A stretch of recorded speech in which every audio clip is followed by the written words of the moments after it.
రక్షకుడైన యేసు క్రీస్తు పరిశుద్ధమైన నామములో ఈ మే నెల వాగ్దాన సందేశ కూడికకు చేరి కూడి వచ్చిన మీ అందరికీ సర్వోన్నతుడైన యేసు క్రీస్తు పరిశుద్ధమైన నామములో నిండు హృదయపూర్వకమైన వందనాలు. దేవునికి స్తోత్రాలు. అందరికీ వందనాలు. అందరు బాగున్నారా? ఆకాశమందు ఆసీనుడైన దేవుడు మిమ్మల్ని అందరినీ కూడా ఆశీర్వదించునుగాక. వాగ్దాన పూర్ణుడైన దేవుడు ఆయన వాగ్దానాలన్నీ సంపూర్తిగా మన జీవితాల్లో నెరవేర్చునుగాక. ఆమేన్. మంచిది.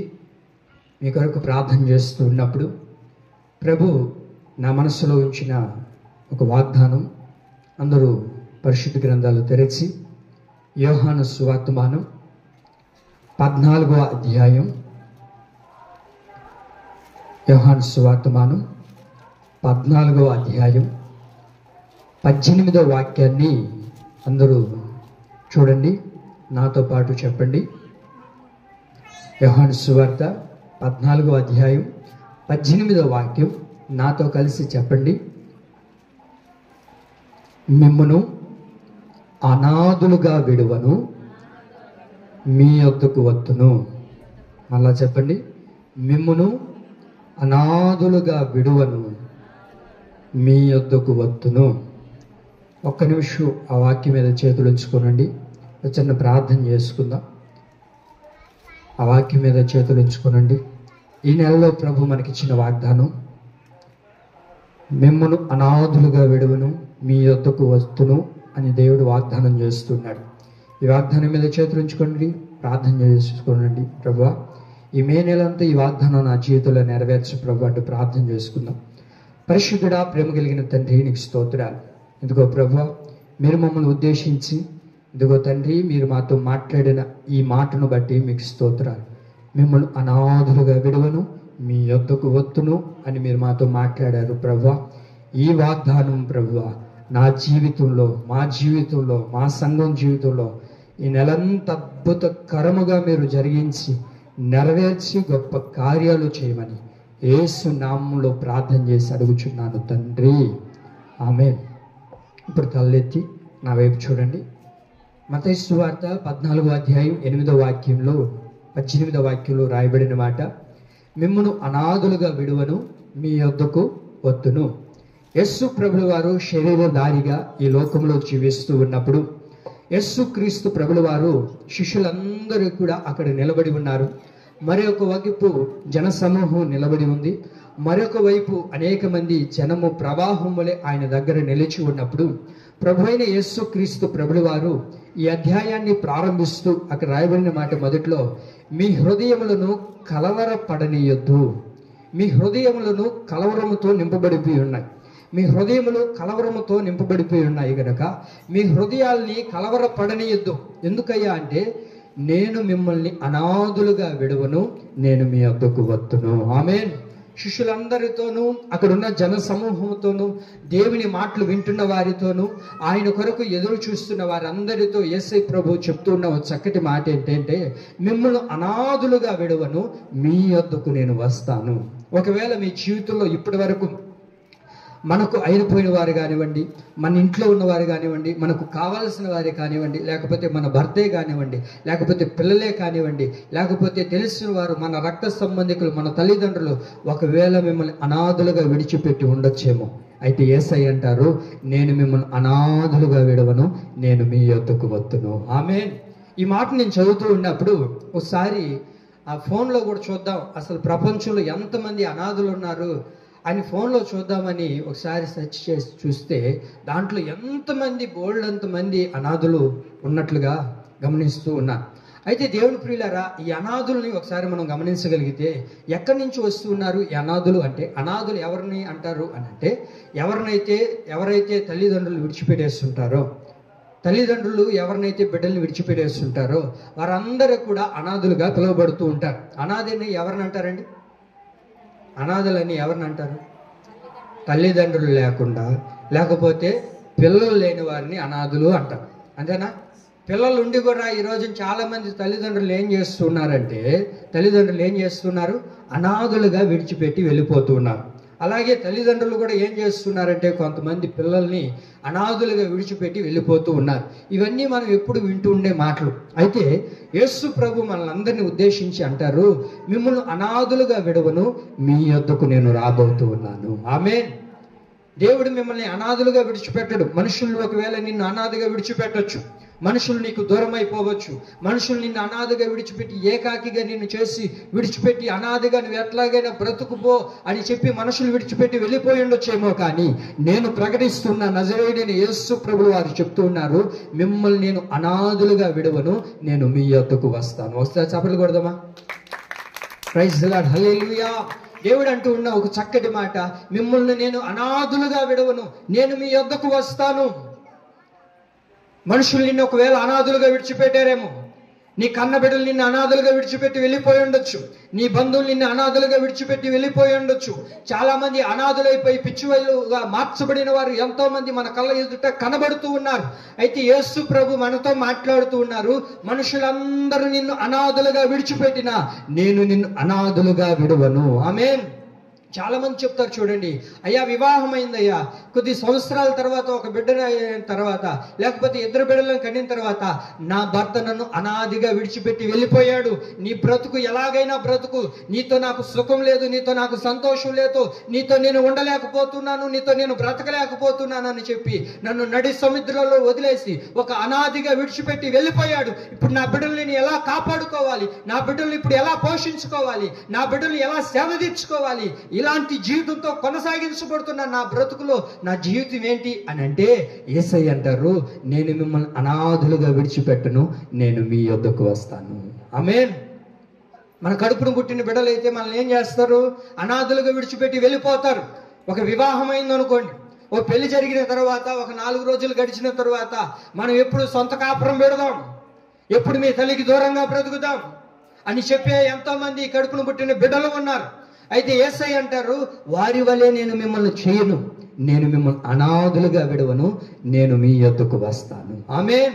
ఒకవేళ నువ్వు అనాథగా బ్రతుకుతూ అనాథకరమైన జీవితాల్లో నువ్వు బ్రతుకుతూ ఉన్నావేమో, నేను అనాథనండి, నాకు ఎవరూ లేరండి, నన్ను పోషించే వాళ్ళు లేరు, నన్ను చూసుకునే వాళ్ళు లేరు, నన్ను పట్టించుకునేవారు లేరు, నేను ఏకాకిగా బ్రతుకుతూ ఉన్నాను అని ఒకవేళ నువ్వు బాధపడుతూ కుమిలిపోతూ నలిగిపోతూ ఉన్నట్లయితే యేసయ్య అంటారు, నేను మిమ్మల్ని అనాథులుగా విడవను, నేను మీ యొద్దకు వస్తాను. అనాథులుగా ఉన్న వారిని ఎవరైనా సేద తీరుస్తారండి? అనాథులుగా ఉండే వాళ్ళ దగ్గరికి ఎవరైనా వస్తారా?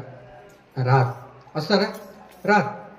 అయితే యేసయ్య అంటారు, నేను మీ యొద్దకు వస్తాను. ఎందుకు వస్తావు ప్రభు అంటే, మిమ్మల్ని నేను అనాథులుగా విడిచిపెట్టకుండా నేను మీ యొద్దకు రాబోతున్నాను. ఆమేన్. మీకు అర్థమవుతుందన్నమాట? చాలా జాగ్రత్తగా విన్నారు. ఒకవేళ దేవుడు మనుషులు అనాథులుగా మనల్ని చేస్తే ఏం ఇబ్బంది లేదు. మనుషులు అనాథులుగా చేసి వెళ్ళిపోయారు అనుకోండి, మనకేం ఇబ్బంది లేదు. లోకంలో ఎన్నో ఉన్నాయి, ఎన్నో వ్యాపారాలు ఉన్నాయి, ఎన్నో పనులు ఉన్నాయి, ఎన్నెన్నో చేసుకోవచ్చు. ఆ భర్త వదిలిపోతే ఏమైపోయిందమ్మా? వదిలిపోతే పోనీ, నీకంటూ ఒక ఆలోచన ఉందిగా, నీకంటూ ఒక చదువు ఉందిగా, నీకంటూ ఒక మంచి నడవడిక ఉందిగా, నీకంటూ కొంచెం తెలివి ఉందిగా, ఏదో ఒక వ్యాపారం చేసుకొని బ్రతకొచ్చులే, ఏదో ఒక పని చేసుకొని బిడ్డలను పోషించుకోవచ్చులే. వాడు నిన్ను అనాథగా వదిలిపెట్టి వెళ్ళిపోయి ఉండొచ్చు. ఒకవేళ నీ భార్య నిన్ను అనాథలుగా విడిచిపెట్టి వెళ్ళిపోయి ఉండొచ్చు, నీ పిల్లలు నిన్ను అనాథలుగా విడిచిపెట్టి వెళ్ళిపోయి ఉండొచ్చు. ఏదో ఒక వ్యాపారం చేసుకుని, ఏదో ఒక పని చేసుకుని, ఏదో ఒక కూలి పని చేసుకుని బ్రతకొచ్చు. కానీ దేవుడు మనల్ని అనాథులుగా విడిచిపెడితే మనం బ్రతకలేమండి. మనుషులు అనాథగా విడిచిపెట్టి వెళ్ళిపోయారు అనుకోండి, ఏదో ఒక పని చేసుకుని బ్రతుకుతాం. కానీ దేవుడు అనాథగా విడిచిపెట్టి వెళ్ళిపోతే, మీరు బైబిల్లో చూడండి, హోషేయ గ్రంథం 9వ అధ్యాయం 12వ వాక్యాన్ని కానీ మనం గమనించగలిగితే ప్రభువు వారు ఒక మాట చెప్తూ ఉన్నారు. అక్కడ చదవండి ఆ మాటను. హోషేయ గ్రంథం 9వ అధ్యాయము 12వ వాక్యం.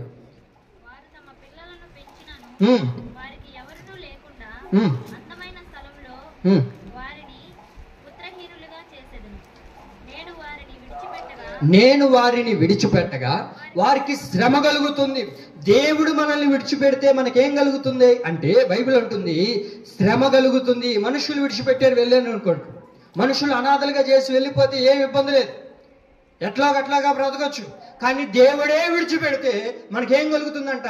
శ్రమ కలుగుతుందంట, బాధ కలుగుతుందంట, ఇబ్బంది కొలిమిలోనికి మనం నడిపించబడతాం. కారణం ఏంటయ్యా అంటే, దేవుడు మనల్ని విడిచిపెడితే.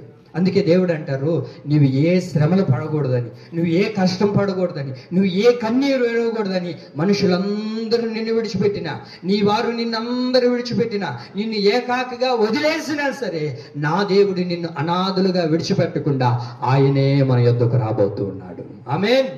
ఆయన మన యొద్దకు ఎందుకు రాబోతూ ఉన్నాడు అంటే వాక్యం అంటుంది, ఒకవేళ నేను మిమ్మల్ని అనాథులుగా విడిచిపెడితే మీకు శ్రమ కలుగుతుంది, మీకు బాధ కలుగుతుంది, మీకు కష్టం ఎదురవుతుంది, కనుక మిమ్మల్ని నేను అనాథులుగా విడిచిపెట్టను, నేను మీ యొద్దకు వస్తాను. ఆమేన్.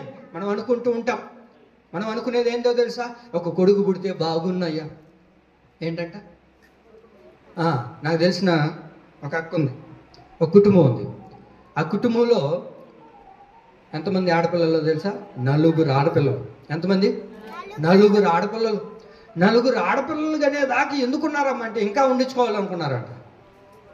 ఇంకా ఉండించుకోవాలనుకున్నారు. ఎందుకు అని నేను అడిగితే, ఏమి లేదయ్యా, ఒక కొడుకు పుడితే, ఒక కొడుకన్నా పుడితే, ఆ కొడుకన్నా రేపో మాపో మేము వయసు అయిపోయిన తర్వాత మమ్మల్ని ఏదో ఒక రకంగా చూసుకుంటాడు. కూతుర్లు అయితే ఏం చేస్తారు? వివాహం చేసుకుని వాళ్ళ కుటుంబాలు వారు వెతుక్కొని వెళ్ళిపోతారయ్యా. రేపు అనే రోజు ఒక రోజు ఉంది కదా, ఆ రోజు నా భర్త ముందు వెళ్ళిపోతాడో నేను ముందు వెళ్ళిపోతానో తెలియదు పరలోక రాజ్యానికి. కానీ ఒంటరిగా అనాథగానే ఉండిపోతాను కదా. ఆడపిల్లలు అయితే నేను ఒంటరిగానే అనాథగా ఉండిపోతాను. కాబట్టి అదే ఒక కొడుకుంటే వాడి నీళ్ళలో నేను బ్రతకచ్చు కదా అని అనుకుంటే ఈ రోజుల్లో మనం భ్రమపడినట్లే. ఎందుకో తెలుసా? కొడుకులు ఎంతమంది పుట్టినా, కూతుర్లు ఎంతమంది పుట్టినా, బిడ్డలు ఎంతమంది ఉన్నా, ఎంతమంది రక్త సంబంధికులు ఉన్నా అందరూ మనల్ని విడిచిపెట్టి వెళ్ళిపోయేవారు. కానీ దేవుడు ఎప్పుడు కూడా నిన్ను అనాదిగా విడిచిపెట్టి వెళ్ళిపోడు. ఆమేన్. దేవుడు మనల్ని ఎప్పుడు కూడా అనాథులుగా విడిచిపెట్టి వెళ్ళిపోడు. మనం కట్టుకున్న భర్త మనల్ని ఏం చేస్తాడో తెలుసా అండి? అనాదిగా విడిచిపెట్టి వెళ్ళిపోతాడు.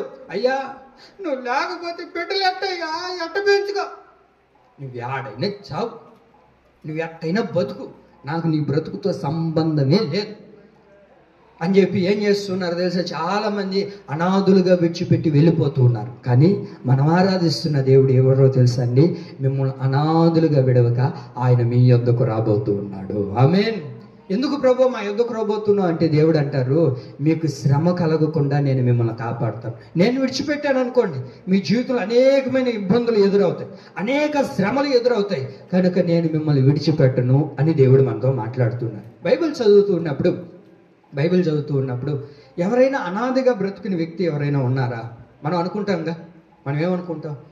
నా భర్త ఉంటే బాగున్నాయా, నేను ఇప్పుడు అనాథగా అయిపోయినానా, ఇంట్లో ఒక్కదాన్నే ఉన్నానా, ఇంట్లో ఒక్కదానికే ఉన్నానా? మీకు అర్థమవుతుందండి నా మాటలు? నేను ఒక్కడగానే ఉన్నానండి, నా భార్య ఉంటే బాగున్నా, ఎవరూ లేకుండా బిడ్డలు ఉన్నా, అందరూ ఉన్నా అనాథగా అయిపోయినాను, ఇప్పుడు ఎవరూ లేరు నాకు, నేను ఒక్కదాన్నే నా ఇంట్లో, ఈ 4 గోడల మధ్య నేను ఒక్కటే బతకాల అని అనుకునే వాళ్ళు చాలామంది ఉంటారు. ఏది? మనుషులు దూరం అయిపోయిన అనాథులు ఉన్నారు. కానీ బైబిల్లో నేను ఒక వ్యక్తిని చూశానండి. ఆయన ఎవరంటే అందరూ ఉన్న అనాథ. మీకు అర్థమైందా? అందరూ ఉన్న అనాథ ఎవరంట? అందరూ ఉన్న అనాథ ఉంటారండి ఎవరైనా? అందరూ ఉన్నారు. ఆయనకి 7 మంది అన్నదమ్ములు ఉన్నారు. ఆయనకి 7 మంది అన్నలు ఉన్నారు, 2 అక్కలు ఉన్నారు. 2 అక్కలున్నా 7 మంది, ఏమండి 7 మంది అన్నలున్నా, తల్లిదండ్రులు ఉన్నా సరే అతను ఒక అనాథగా బ్రతుకుతూ ఉన్నాడు. ఆయన పేరే దావీదు. ఆయన పేరు దావీదు. అయితే 17 సంవత్సరాలు దావీదు అరణ్యంలో ఎలా ఉన్నాడయ్యా అంటే అందరూ ఉన్న ఒక అనాథలాగా ఉన్నాడు. అందరూ ఉన్నా చెప్పండి ఎలా ఉన్నాడు? అందరూ ఉన్న అనాథగా ఉన్నా సరే ఏ రోజు కూడా తనకు శ్రమ కలగలేదు. ఆమేన్. ఏ రోజు కూడా తనకు బాధ కలిగలేదు. అరణ్యంలో ఉన్నప్పటికీ, ఏమండి అందరూ విడిచిపెట్టినప్పటికీ, అందరూ దూరమైనప్పటికీ దావీదుకి ఏ రోజు కూడా శ్రమ, బాధ, ఇరుకు, ఇబ్బందులు కలిగినట్లుగా తన జీవితంలో తెలియదండి. ఎందుకయ్యా అంటే దావీదుకి ఎప్పుడు దేవుడు తోడుగానే ఉన్నాడు. ఆమేన్. ఎందుకయ్యా అంటే దావీదునికి అందరూ విడిచిపెట్టిన దావీదును, అందరూ దూరం చేసుకున్న దావీదును దేవుడు మాత్రం అనాథుగా దావీదును విడిచిపెట్టలేదు. ఆమేన్.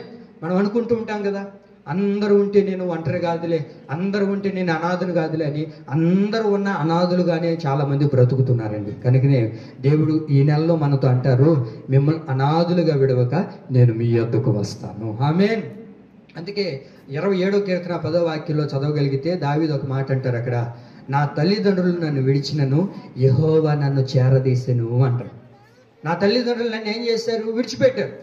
నా అన్నదమ్ములు నన్ను విడిచిపెట్టారు. ఎవరు కూడా నా దగ్గరికి రాలేదు. ఎవరు కూడా నాతో మాట్లాడే వాళ్ళు కాదు. ఎవరు కూడా నన్ను సేద తీర్చి పలకరించిన వాళ్ళు కాదు.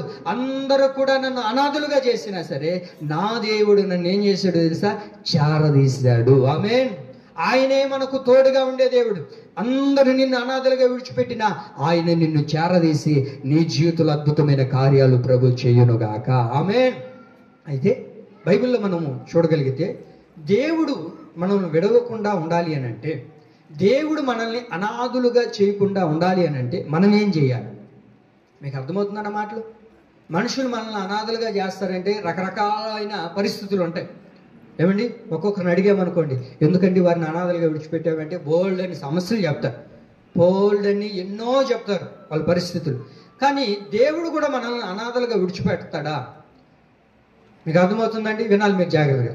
దేవుడు మనల్ని అనాథగా ఎప్పుడు విడిచిపెడతాడు? దేవుడు మనల్ని అనాథలుగా విడిచిపెట్టకుండా ఉండాలి అని అంటే మనం ఏం చేయాలి? కొంతమంది చూడండి, అప్పుడప్పుడు మనకు కొంతమంది కనబడుతూ ఉంటారు. ఏమని చెప్తారో తెలుసా? అండి, అయ్యా పిల్లలు ఉన్నారు కదా, భార్య ఉంది కదా, అందరూ ఉన్నారు కదా, ఇంకేమి లే నీకంటే అన్న చెప్పే మాట ఏంటి తెలుసా? అయ్యా ఇవన్నీ నాకు వద్దయ్యా, ఎట్టయినా సన్యాసం తీసుకొని దూరంగా వెళ్ళిపోవాలని అయ్యా ఆలోచన నాకు. ఏందంట? సన్యాసం తీసుకొని ఎట్టయినా దూరంగా వెళ్ళిపోవాలా, ఈ కుటుంబం వద్దు, ఈ పిల్లలు వద్దు, ఈ భార్య వద్దు అని అనేవాళ్ళు ఉన్నారు. అయితే అక్కలు కూడా ఉన్నారు కొంతమంది, ఈ బిడ్డలతో యాగలేం, ఈ తాగుబోతు భర్తతో యాగలేం, ఇవన్నీ నాకెందుకు, నేను కూడా ఎట్టయినా సన్యాసిగా వెళ్ళిపోతే నా బ్రతుకు అక్కడికి ఎట్టయినా పోతే హాయిగా ఉంటుందిలే అని అనుకునే వాళ్ళు ఉంటారు. అయితే దేవుడు మనల్ని అనాథులుగా విడవకుండా ఉండాలి అని అంటే మీకు అర్థమవుతుందండి? ఒక మనిషి ఎందుకు అనాథగా విడుస్తాడో ఆ కుటుంబంలో ఎన్నో రకరకాలైన పరిస్థితులు ఉంటాయి. కానీ దేవుడు మనల్ని ఎందుకు అనాథలుగా విడిచిపెడతాడు? ఆయన అనాథకులుగా మనల్ని విడిచిపెట్టకుండా ఉండాలి అని అంటే మనం ఏం చేయాలి? దేవుడు అనాథలుగా విడిచిపెడితే మనకేం కలుగుతుంది? శ్రమ కలుగుతుంది కదా. కనుక దేవుడు మనల్ని అనాథలుగా విడిచిపెట్టకుండా ఉండాలి అని అంటే మనం ఏం చేయాలి అని అంటే బైబిల్లో చూడండి, హెబ్రీ పత్రిక 13వ అధ్యాయము 5వ వాక్యం. హెబ్రీ పత్రిక 13వ అధ్యాయము, హెబ్రీ పత్రిక అది ధనాపేక్ష లేని వారై మీకు కలిగిన వాటితో తృప్తిగా ఉండండి. ఆ తర్వాత నిన్ను విడువను, నిన్ను ఎడబాయను. తలెత్తిన వైపు చూడండి. ధనాపేక్ష లేని వారై మీకు కలిగిన వాటితో తృప్తిగా ఉండండి, అప్పుడు నేను నిన్ను ఏమాత్రము విడువను, ఎడబాయను. మీకు అర్థమవుతుందండి నా మాటలు? మీరు చాలా జాగ్రత్తగా వినాలి. దేవుడు మనల్ని విడవకుండా ఉండాలి అని అంటే, దేవుడు మనల్ని అనాథులుగా విడిచిపెట్టకూడదు అని అంటే, ఏమండి, దేవుడు మనల్ని అనాథులుగా విడిచిపెట్టకూడదు అంటే మనం చేయాల్సింది ఏంటో తెలుసా? ఉన్న దానిలో తృప్తిగా నువ్వు ఉన్నావనుకో, దేవుడు నిన్ను అనాథులుగా విడిచిపెట్టడు. ఆమేన్. అక్కడ రాయబడిన మాట ఏంటి? ధనాపేక్ష లేని వారే మీకు ఏది కలిగి ఉన్నదో దానితో తృప్తిగా మీరు బతకండి, అప్పుడు నేను మిమ్మల్ని ఏం చేస్తానో తెలుసా? ఏ మాత్రము నిన్ను విడవక నిన్ను ఏం చేస్తాను? కాపాడుతాను, నీతో రక్షణగా ఉంటాను, నేను నీ దగ్గరకు వస్తాను. ప్రభు మనల్ని అనాథులుగా విడిచిపెట్టకూడదు అని అంటే మనం ఏం చేయాలో తెలుసా అండి? ఏం చేయాలి? ధనాపేక్ష లేని వారై ఉన్న దానితో తృప్తిగా బతకాలి. ఈరోజు తృప్తి లేదు మానవుడికి. తృప్తి లేని జీవితంతో కొనసాగించబడుతూ ఉన్నాడు.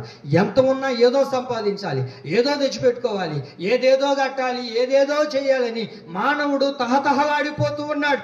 మీరు ఆ పై వాక్యాలు కానీ చదవగలిగితే 4వ వాక్యంలో రాయబడిన మాట, వివాహము అన్ని విషయంలో ఘనమైనదని రాయబడింది. అది రాస్తూ కింద అంటాడు 5వ వాక్యంలో ఏమని రాయబడింది? ధనాపేక్ష లేని వారై మీరేం చేయాలి?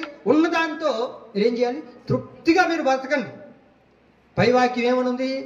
వివాహం అన్ని విషయంలో ఘనమైంది. అంటే ఎవరి గురించి చెప్తున్నారు? ఒక కుటుంబాన్ని గురించి చెప్తున్నారు. వివాహమైన ఒక భార్య భర్తలు చెప్తున్నారు. ఒక కుటుంబ వ్యవస్థలో ఉన్నవారితో దేవుడు అంటారు, మీరు ఒక కుటుంబంగా చేర్చబడ్డారు. కుటుంబంలో ఉన్నప్పుడు ఉన్నదానితో తృప్తిగా మీరు బ్రతకండి.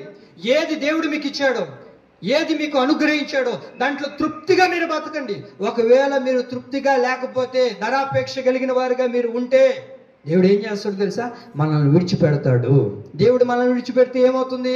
మనకు శ్రమలు కలుగుతాయి. అందుకే దేవుడు అంటారు, ధనాపేక్ష లేని వారై, చెప్పండి ఆ తర్వాత మాట, ఉన్న దానిలో మీకు ఏదైతే కలిగి ఉందో దాంట్లో తృప్తిగా మీరు బ్రతకండి.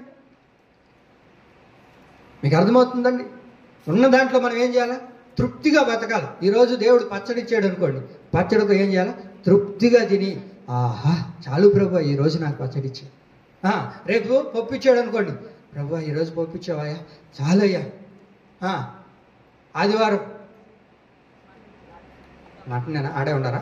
ఓకే, సరే మటన్ ఇస్తే తినండి. మటన్ కూడా లేకపోయింది అనుకోండి, అక్క కొంచెం కూర పెట్టకూడదా, మా ఇంట్లో పచ్చడా అని అనకూడదు నువ్వు. అమ్మా, నీ ఇంట్లో ఏది ఉందో దానిని తిని నువ్వు తృప్తిగా బ్రతకాలి. ఆమేన్. నువ్వు ఒకవేళ అడిగావనుకో ఏమంటారు తెలుసా? ఏమంటారు చెప్పనా? ఏమే అన్నదేలా ఈరోజా మా ఆయన 1000 రూపాయలకి తెచ్చినాళ్ళే, పట్టు కొద్దిగా పెడతాను తీసుకోబో. అప్పుడు ఇంటికి వస్తుంది, ఆమె అమ్ముకుంటుందా? చూడు వాళ్ళు ఆయన 1000 రూపాయలకి తెచ్చినాడంట, నీ బతుక్కే 200 పెట్టి తేకూడదా పిల్లకాయలకే, నాకు లేకపోతే ఇబ్బందులు, పిల్లకాయలు ఉండవుగా, ఇది పిల్లకాయలతో పాటు తిందామనే కానీ ఆలోచన. ఏమ్మా ఎలాంటి వాళ్ళు లేరు? ఏది దేవుడు నీకు ఇచ్చినా, ఆ రోజు దేవుడు నీకు ఏది ఇచ్చాడో దాంట్లో ఏం చేయాలి? తృప్తిగా నువ్వు తినాలా. కొంతమందికి తృప్తి ఉండదు, ఎంత ఉన్నా సరే తృప్తి అనేదే ఉండదండి. దేవుడు అంటారు, వివాహం అన్ని విషయంలో ఘనమైంది, ఆ వివాహ వ్యవస్థను మీరు పాడు చేసుకోవద్దు.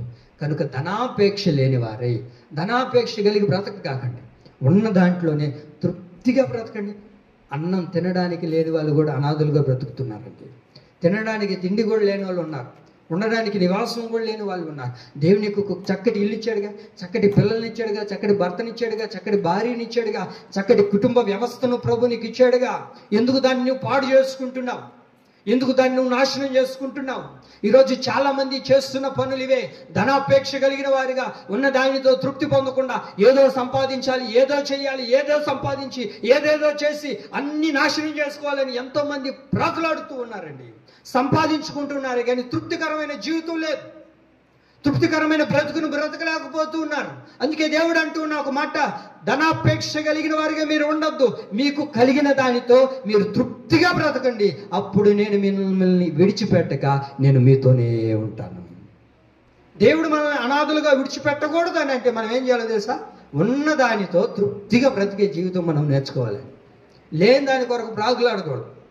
లేని దాని కొరకు ప్రాకులాడిందంటే ఒక నక్క ఎగిరింది లాస్ట్కి దరిద్రమైనవి, ఎంత మంచివి కాదు. దేవుడు కూడా అట్టే చేస్తాడులే, దేవుడు కూడా అంతే. ఆయన ఈ సరైనడు కాదు, మంచివై ఉంటే దేవుడు కిందకి దించుండగా అని అంటాడు. మీకు అర్థమైంది? చాలామంది తృప్తి లేని బ్రతుకు, ఉన్నదాంతో తృప్తి పొందవు. ఇది ఏదైతే దేవుడు నీకు ఇచ్చాడో దాంతో తృప్తిగా నువ్వు బ్రతకాలి. ఇచ్చిన దాంట్లోనే సంతృప్తిగా మనం బ్రతికినప్పుడే దేవుడు నిన్ను విడిచిపెట్టగా ఎప్పుడు ఆయన మనతోనే ఉంటాడు. ఇప్పుడు చూడండి, ఇప్పుడు మీకు అర్థమవుతుంది ఎందుకు విడిచిపెట్టేవన్నా నీ పిల్లల్ని, భార్యని. పోయ్యా ఒకటే నస. వాళ్ళు కూలర్ కొన్నారంటే నేను కూలర్ కొనాలంటది, వాళ్ళు వాషింగ్ మిషన్ కొన్నారంటే నేను వాషింగ్ మిషన్ కొనాలి, వాళ్ళు చీర కొనుక్కున్నారంటే నేను చీర కొనాలి. ఇవన్నీ నా వల్ల కాలేదయ్యా. వివాహం చేసుకున్నప్పటి నుంచి తృప్తే లేదు, నా భార్యకి తృప్తే లేదు. ఇవన్నీ నాకు ఎట్టయినా వాళ్ళు సావని అని చెప్పేసి నేను విడిచిపెట్టి వచ్చేసానయ్యా అనేవాళ్ళు కూడా ఉన్నారండి. మీకు అర్థమవుతుందండి? అయితే దేవుడు అంటారు, ధనాపేక్ష కలిగి ఉండొద్దు. మీకు ఏదైతే దేవుడు ఇచ్చాడో దానితో తృప్తిగా మీరు తిని దాంట్లోనే మీరు బ్రతకండి, అప్పుడు నేను మిమ్మల్ని విడిచిపెట్టను. అనాథులుగా నేను మిమ్మల్ని విడవక నేను మీ యొద్దకే వస్తాను. ఆమేన్. నువ్వు ధనాపేక్ష కలిగిన వాడిగా ఉన్నావు అనుకోండి, నువ్వు ధనాపేక్షతో నింపబడిపోయింది అనుకోండి నీ హృదయం, దేవుడు నీ హృదయంలో నివసిస్తాడండి. దేవుని యొద్దకు వస్తాడా? దేవుడు నిన్ను విడిచిపెట్టకూడదు అని అంటే మనం ఏం చేయాలి? ఉన్న దానితో తృప్తిగా మనం బ్రతకాలి. అదే కదా బైబిల్లో రాయబడిన మాట. ధనాపేక్ష కలిగిన వాడు ఏమై ఉన్నాడు అంటే, ఎక్కడైతే ధనం ఉంటుందో వాడి మనసు కూడా అక్కడే ఉంటుంది, వాడి హృదయం కూడా అక్కడే ఉంటుంది. నువ్వు ఎప్పుడు నీ హృదయం ధనం కాడే పెట్టుకొని ఉంటే దేవుడు నీ హృదయంలోనికి ఎలా వస్తాడు? ప్రభు అంటాడు, ప్రభువా వాళ్ళ ఇంట్లోకి వెళ్ళొచ్చు కదయ్యా, వాళ్ళతో ఉండొచ్చు కదా ప్రభా అని అంటే దేవుడు అంటాడు, అరే వాళ్ళకి ఎప్పుడు చూసినా ధనాపేక్ష, వాళ్ళకి తృప్తికరమైన జీవితం లేదు, నేనేమో వారితో ఉన్నానులే అన్న ఆలోచన కూడా వాళ్ళకి లేదు. ఎంతసేపు డబ్బు డబ్బు, తృప్తి లేని బ్రతుకుతో వారు బ్రతుకుతూ ఉన్నారు కనుక వారిని నేను విడిచిపెట్టాను అంటాడు దేవుడు. కనుక దేవుని ప్రియులారా వినండి, దేవుడు మనల్ని విడిచిపెట్టకూడదు అని అంటే, ఆయన మనల్ని విడవకుండా అనాథులుగా చేయకుండా మనం ఉండాలి అని అంటే మనం ఏం చేయాలి తెలుసా? ఉన్న దాంట్లో మనం ఏం చేయాలగా? తృప్తిగా బ్రతకాలి. ఇది దేవుడు నాకు ఇచ్చాడా? ఈ జీవితాన్ని దేవుడు నాకు ఇచ్చాడా? ఇది నాకు చాలు. ఇది ఇచ్చిన్నాడు కాబట్టి దేవుడికి స్తోత్రం అని చెప్పుకొని, దేవుడికి స్తోత్రాలు చెప్పుకొని ఆయనతో బ్రతకాలే కానీ లేని దాని కొరకు ప్రాకులాడి జీవితాన్ని మనం పాడు చేసుకోకూడదు. దేవుని ప్రియులారా వినండి, ఎక్కడ చూసినా తృప్తి లేని జీవితంతోనే బ్రతుకుతూ ఉన్నారు.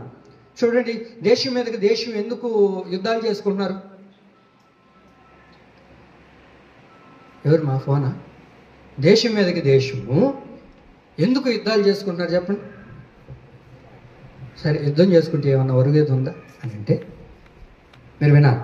ఎందుకు యుద్ధం చేసుకుంటున్నారంటే, ఇప్పుడు భారతదేశం మీద ఊరికే అనుకుందాం, భారతదేశం మీద యుద్ధం చేసి ఎవరైనా జయం పొందారు అనుకోండి, ఇప్పుడు ఈ భారతదేశం అంతా ఎవరిది అవుతుంది చెప్పండమ్మా? పక్కన వాళ్ళది అవుతుంది. ఒకవేళ మనమే పక్కన వాళ్ళ మీద విజయాన్ని పొందామనుకోండి, ఇప్పుడు ఆ దేశం అంతా ఏమవుతుంది? మనదైపోతుంది. అంటే ఉన్న దాంట్లో తృప్తి లేదు, ఇంకా సంపాదించాలి, ఇంకా రాజ్యాన్ని తీసుకోవాలి, ఇంకా దేశాన్ని పెంచుకోవాలి, ఇంకా నా ప్రజల్ని పెంచుకోవాలి అని ఆలోచన, తృప్తి లేని కరమైన జీవితం లేదు కనుకనే ఈ రోజున ఎక్కడ చూసినా యుద్ధాలు జరుగుతున్నాయి. తృప్తి లేని జీవితాన్ని బట్టి ఎంతో మంది జీవితాలని పాడు చేసుకుంటూ ఉన్నారు. ఉన్నదానితో తృప్తి లేదు. ఈ రోజున ఎక్కడ చూసినా యవనస్తులు పాడైపోతూ ఉన్నారు.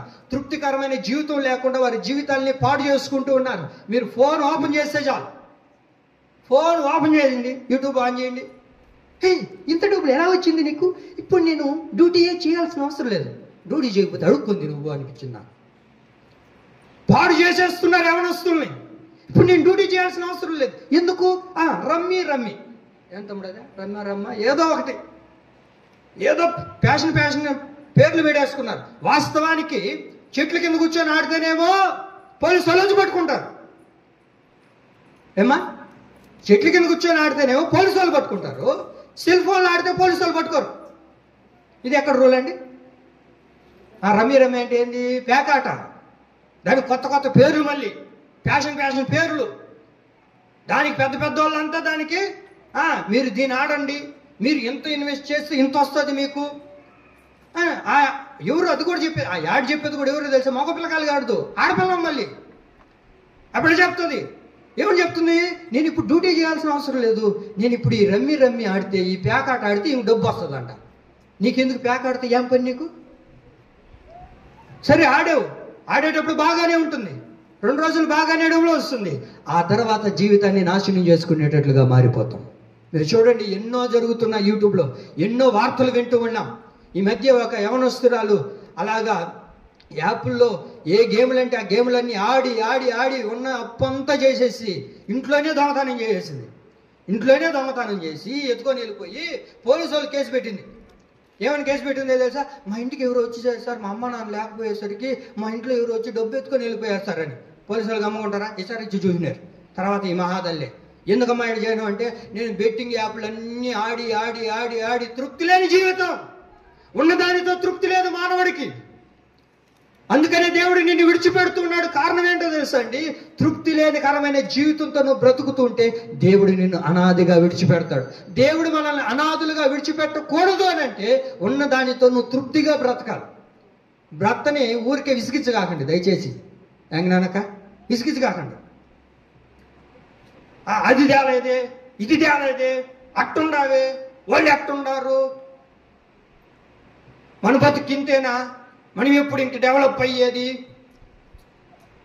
ఏమ్మా నువ్వు ఇట్లా అంటున్నావు అనుకో, రాత్రి 11 దాకా ఇంటికి రాడు. రాత్రి 11 అయినా ఇంటికి రాడు. ఏమన్నా ఇంటికి రాలేదు, ఆడే బస్ స్టాండ్ కాడ ఉండవా? ఏం చేస్తావు పోయా, నా భార్యకి తృప్తి లేదా? ఏడుంటావు ఇంట్లో పోయా? అవి పడుకుంటే చల్లగా గేట్ తీసుకొని పడుకుంటాంలే, తర్వాత పోయి అంత అన్నం దగ్గర పెట్టుకుంటుంది, వేసుకొని తినేసినావా పచ్చడి మెతుకో ఏదో ఒకటి, ఆ మిద్ది పైన దుండు ఎత్తుకొని పోయి పడుకున్నావా? ఉదయం కూడా కనిపిస్తాడు, మళ్ళీ కనబడితే అది అడుగుతుందో, ఎక్కడికి అడుగుతుందో. అందుకే దేవుడు అంటారు, వివాహం అన్ని విషయంలో ఘనమైనది. ఆ ఘనమైన వివాహ కుటుంబ వ్యవస్థను మీరు పాడు చేసుకోబాకండి. ఏమండి? పాడు చేసుకోకూడదు అని అంటే మనం ఏం చేయాలి? ఉన్న దాంట్లో తృప్తిగా మనం బ్రతకాలి. ఇది దేవుడిచ్చాడా, నాకు చాలు అయ్యా, మనకు లేకపోతే ఏమైందయ్యా, ఇది ఇచ్చాడు కదయ్యా అని నీ భర్తతో నువ్వు చెప్పాలి. అయ్యా అక్క, అయ్యా ఎందుకు ఆటుకోబోతావయ్యా, మనకి ఎవరున్నారయ్యా, మన బిడ్డలందరికీ పెళ్ళిళ్ళు చేసేసాక మనకి ఏం బాధ చెప్పు, సాయంత్రం నువ్వు వచ్చేయ్యా, ఆటో తిరగాకయ్యా, వచ్చేస్తే చక్కగా మందిరానికి పోతే ఎంత తృప్తికరమయ్యా. ఈరోజు 200 సంపాదించా చాలు కాక, రోజుకి 1000 రూపాయలు తింటారా మీరు? చెప్పండి అక్క, తింటారా? మీ ఇద్దరికి ఎంత? 100 రూపాయలు కూడా ఎక్కువే మీ ఇద్దరికి కదా. ఏం చేస్తాం సంపాదించుకొని? ఏముంది పాస్టర్, పిల్లకాయలకేగా అంతా, పిల్లకాయలకి పెట్టి పెట్టి పెట్టి పెట్టి ఏమైపోతున్నామో తెలీదు.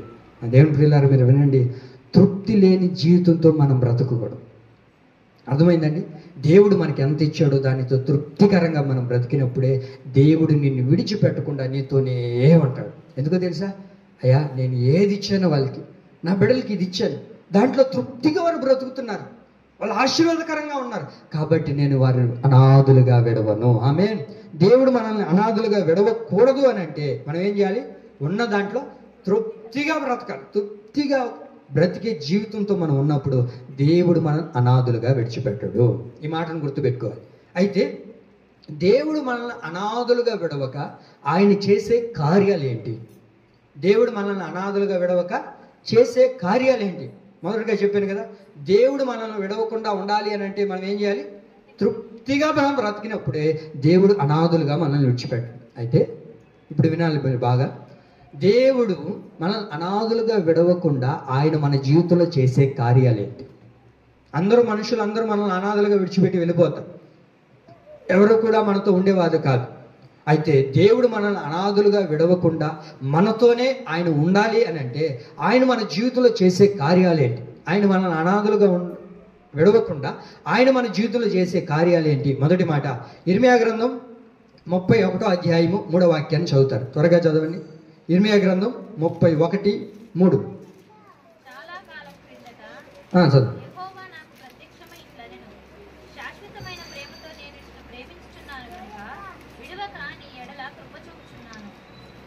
చాలు. శాశ్వతమైన ప్రేమతో నేను నిన్ను ప్రేమించుచున్నాను గనుక విడువక నీ ఎడల కృప చూపుచును. దేవుడు మనల్ని ఎందుకు అనాథులుగా విడిచిపెట్టకుండా ఉండాలని ఆయన ఆశపడుతూ ఉన్నాడంటే, దేవుడు అంటారు విడువక ఆయన శాశ్వతముగా నిన్ను ప్రేమించబోతూ ఉన్నాడు. ఆమేన్. దేవుడు మనల్ని అనాథులుగా విడవక ఆయన చేసే మొదటి కార్యం ఏంటంటే, నిన్ను విడవక శాశ్వతమైన ప్రేమతో ఆయన నిన్ను ప్రేమిస్తాడు. ఆమేన్. మీరు వినాలి, దేవుడు మనల్ని అనాథులుగా విడిచిపెట్టకుండా మన జీవితంలో ప్రభు చేసే కార్యాలు ఏంటంటే, మొదటి మాట, విడువక శాశ్వతమైన ప్రేమతో దేవుడు మనల్ని ఏం చేస్తాడు? ప్రేమిస్తాడు, ప్రేమిస్తాడు, ప్రేమిస్తాడు. ఏం ప్రభువా వారిని అనాథులుగా విడిచిపెట్టవా అని అంటే దేవుడు అంటారు, వారిని నేను అనాథులుగా విడిచిపెట్టను. వారిని అనాథులుగా విడిచిపెట్టకపోగా నేను వారి యొద్దకు వచ్చి విడువక శాశ్వతమైన ప్రేమతో నేను వారిని ప్రేమిస్తాను. ఎంతో మంది మనుషులు మనకు చెప్పుండొచ్చు, నేను నిన్ను ప్రేమిస్తూ ఉన్నాను, నేను నిన్ను ప్రేమిస్తూ ఉన్నాను అని చెప్పి ప్రేమించి ప్రేమించి ప్రేమించి 1 సంవత్సరం 2 సంవత్సరాలు అయిన తర్వాత ఎంతో మంది నడివీధిలో విడిచిపెట్టి వెళ్ళిపోయిన వారు ఉన్నారు. శాశ్వతమైన ప్రేమతో ప్రేమించిన వారు లేరు, అనాథులుగా చేసి వెళ్ళిపోయారు.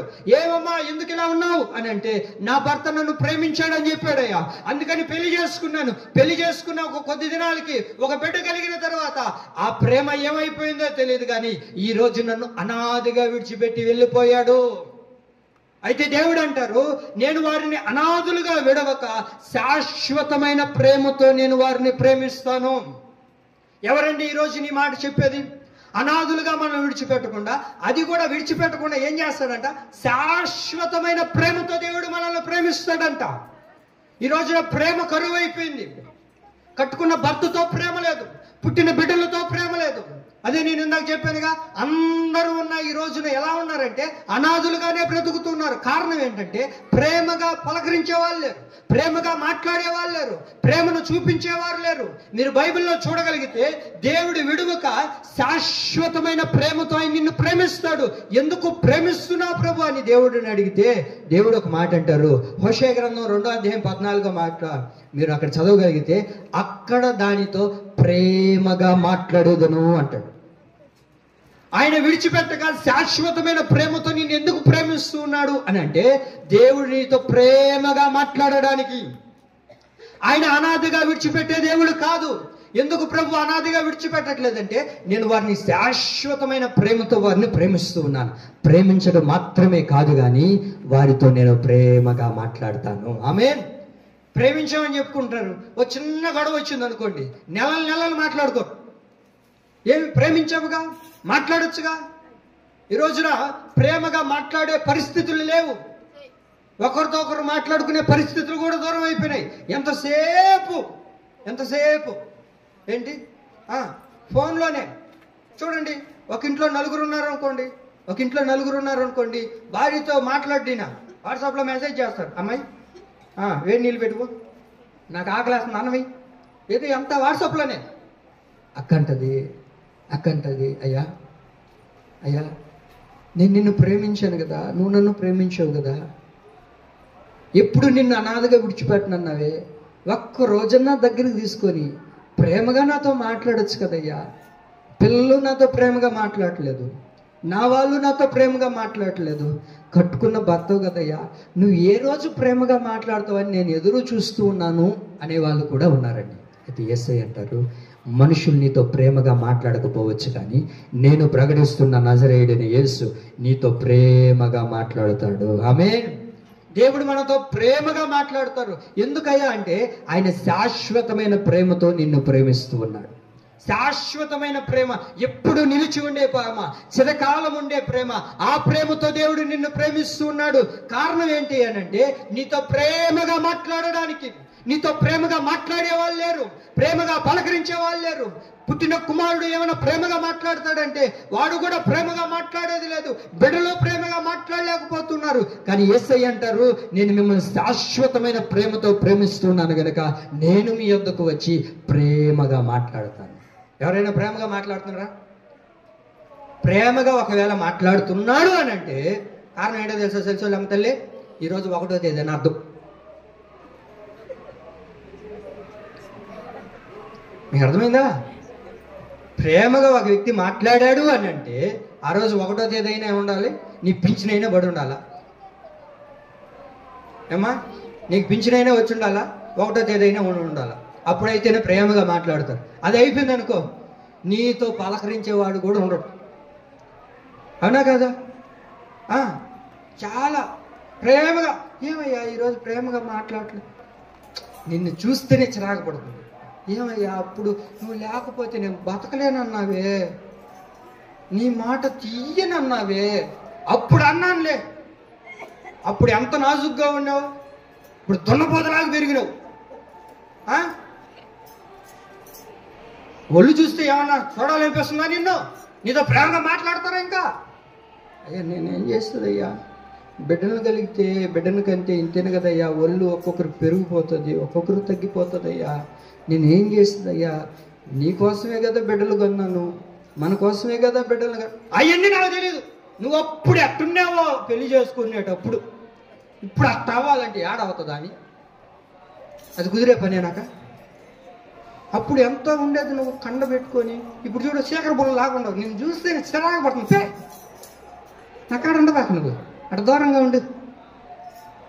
కాదయ్యా, కొంచెం ప్రేమగా మాట్లాడకూడదు. ఒకవేళ నేను అలాగే ఉండాలని అనుకుంటే మనకు పిల్లలు అవసరం లేదు కదా. నువ్వు అట్లాగే చెప్పుంటే రోజు మేకప్ వేసుకొని రోజు ఇట్లాగే ఉండుంటాను కదయ్యా అన్నా కదా. ఇలా చెప్పేవాళ్ళు లేరండి, ఉన్నారు. అయితే దేవుడు అంటారు, నీ అందాన్ని చూసావు, లేకపోతే నీ సౌందర్యాన్ని చూసావు, లేకపోతే నీ వైభవాన్ని చూసావు, ఇష్టంగా మాట్లాడే దేవుడు కాదైనా. నువ్వు అనాదిగా ఉంటే నిన్ను శాశ్వతంగా ప్రేమించడానికి దేవుడే దిగి రాబోతూ ఉన్నాడు. ఆమేన్. మనుషులు ప్రేమించబడలేదు, మనుషులు ప్రేమగా మాట్లాడాల్సిన అవసరం లేదు. దేవుడు నిన్ను విడవక ఆయన శాశ్వతమైన ప్రేమతో నిన్ను ప్రేమించి ఆయన నీతో మాట్లాడతాడండి. మనుషులు ఎవరండి మనతో మాట్లాడడానికి? మనుషులు ప్రేమ శాశ్వతము కాదు, మనుషుల ప్రేమ శాశ్వతం కాదు. ఆ ప్రేమలో ఏదో ఒకటి దాగి ఉంటుంది. ఒకడు నీతో ప్రేమగా మాట్లాడుతున్నాడంటే నువ్వు గుర్తుపట్టాలి. ఒకడు ప్రేమగా మాట్లాడుతున్నాడంటే ఏదో నీ దగ్గర ఆశించే మాట్లాడతాడు. ఒకడు ఊరికే ఫోన్ చేసి నీతో మాట్లాడుతున్నారంటే నువ్వు గుర్తుపట్టాలి. అదేందో రాత్రి అంతా నిద్రే పట్టట్లే, నువ్వే కల్లోకి వస్తున్నావు. అబ్బా నువ్వు మాట్లాడుతుంటే ఎంత బాగుందో నాకు, ఇంకొంచేపు మాట్లాడకూడదు. నువ్వు పెట్టయ్యా ఎవరైనా వస్తారా? కాదులే కొంచెంసేపు మాట్లాడకూడదా? ఏడ మాట్లాడేది? ఆ మాటలంతా అయిపోయినాక ఏమైపోతుందమ్మా? ఏదో ఒక పాపం అంటగట్టుకుంటారు. ఆ పాపం అంతా అంటగట్టుకున్న తర్వాత అప్పుడు నువ్వెవరో నేనెవరో, అప్పుడు ఏమైపోతుందో ఆ మాటలో తీయదు. ఏమండి నీ మాటలు ఎంత తీయగా ఉందో ఇప్పుడేమైనా. అయితే యేసయ్య అంటారు, నేను మిమ్మల్ని అనాథులుగా విడిచిపెట్టను, నేను మీతో ప్రేమగా మాట్లాడతాను. యేసయ్య మనతో ప్రేమగా మాట్లాడతాడు. దేవుడు నీతో ప్రేమగా మాట్లాడడానికి ఆయన నిన్ను ప్రేమిస్తూ ఉండేది. కానీ నువ్వు దేవుడితో మాట్లాడితేగా, దేవుడు నీతో ప్రేమగా మాట్లాడేటప్పుడు నువ్వు ఆయనతో ప్రేమగా మాట్లాడినావు ఏ రోజన్నా? యేసయ్య ఐ లవ్ యూ యేసయ్య అని ఏ రోజు అని చెప్పుంటారా? నిజం ఒప్పుకోండి. నీ భర్తకి ఎన్నిసార్లు చెప్పుంటావు I love you, I love you. I love you అని ఏమైపోయినాయో ఐ లవ్ యూలు. ఏ రోజన్నా యేసయ్య కొరకు శాశ్వతంగా ప్రేమించే దేవుడికి ఏ రోజైనా మనం ప్రేమిస్తున్నాం అనే దేవుడికి చెప్పగలుగుంటామండి? అయితే దేవుడు కోరుకుంటుంది ఏంటో తెలుసా? మనుషులు అనాథులు చేస్తారా, నేను మిమ్మల్ని శాశ్వతమైన ప్రేమతో నేను మిమ్మల్ని ప్రేమించి నేను మీతో ప్రేమగా మాట్లాడతాను. ఆమేన్. ప్రేమగా ఆయన మనతో మాట్లాడతాడండి. ఏదైనా ఒక చిన్న తప్పు చేసి చూడండి ఏంటి, ఏదైనా ఒక చిన్న పొరపాటు చేస్తే ఏమవుతుంది? ఇంకా కుటుంబాల్లో చెప్పవలేదు, ఇంకా ఎక్కడున్న ఏబిసిడీలన్నీ మన మీదే అన్న ఏమక, ఎక్కడున్న ఏబిసిడీలన్నీ మన మీదే. ఒక చిన్న పొరపాటు చేసేవి అనుకో, ఈ తెల్ల సొక్కాయికి ఒక చిన్న రంగు అంటుకునేది అనుకో, ఏందేమన్నా నీకెన్నిసార్లు చెప్పినా నేను పుట్టినరోజు సొక్కాయి కదా ఇదా అని అంటాడా? పోతే పోయింది అమ్మాయి, ఏమైంది? వైట్ షర్టేగా, కలరేగా, ఆలా వేస్తే రిన్ ఆలా వేస్తే పోతుంది, దానికి ఎందుకు బాధపడుతున్నాను? అలే దీనికంతా నేను నిన్నేమన్నా అంటానా, నేను నిన్ను ప్రేమిస్తున్నానుగా అని అంటారా? చే బతకబాక నువ్వు, నేను చదువుకుంటాను కానీ దరిద్రం, వడ్లు ఉతికేది రాదు, వంట చేసేది రాదు, ఏమొచ్చు నీక, ఏం పెంచారు మీ అమ్మ నాయన నిన్ను అనుకుంటుందా? ఈడేంద్రం నా సీడ స్టార్టింగ్లో బాగా నడిపేలు చేసుకునేటప్పుడా యాంది నష్టట్టుకోలేకపోతున్నా. చే ఏ రోజు ప్రేమగా చెప్పిన మహాన్ లేదు పో, ఇంతే సచ్చేదాకా ఏం చేద్దాం పో. మీరు నవ్వుకుంటున్నారు కానీ ఇది నిజమైన వాస్తవాలే, అవునా కదండి? కానీ దేవుడు ఏ రోజు కూడా నిన్ను అపహాస్యంగా మాట్లాడండి, ఎప్పుడు నీతో ఆయన ప్రేమగానే మాట్లాడతాడు. ఆమేన్. దేవుడు ఎందుకు మనల్ని విడిచిపెట్టడంటే మనల్ని ప్రేమిస్తున్నాడు కనుక శాశ్వతమైన ప్రేమతో ఆయన నిన్ను ప్రేమించి నీతో ప్రేమగా మాట్లాడతాడు. అంతటితో ఆగుతాడా అని అంటే అంతటితో ఆగరు. ఆయన నిన్ను ప్రేమిస్తే ఏం చేస్తాడో తెలుసా అండి? ఏ శాపం అయితే నీ మీద ఏలుబడి చేస్తుందో ఆ శాపాన్నంతటిని ఆశీర్వాదకరంగా ప్రభు మారుస్తాడు. కొడతాను సభలు గట్టిగా ప్రైజ్ లార్డ్, హల్లెలూయా. ద్వితీయోపదేశకాండం 23వ అధ్యాయం 5వ వాక్యాన్ని మనం చదవగలిగితే ఇక్కడ ఇశ్రాయేలు ప్రజల్ని శపించమంటారండి. బిలాముతో చెప్తూ ఉన్నారు, ఇశ్రాయేల్ ప్రజలను శపించయ్యా పోయి అని అంటే అక్కడ ఒక మాట రాయబడింది, చదువుతారా మాటను?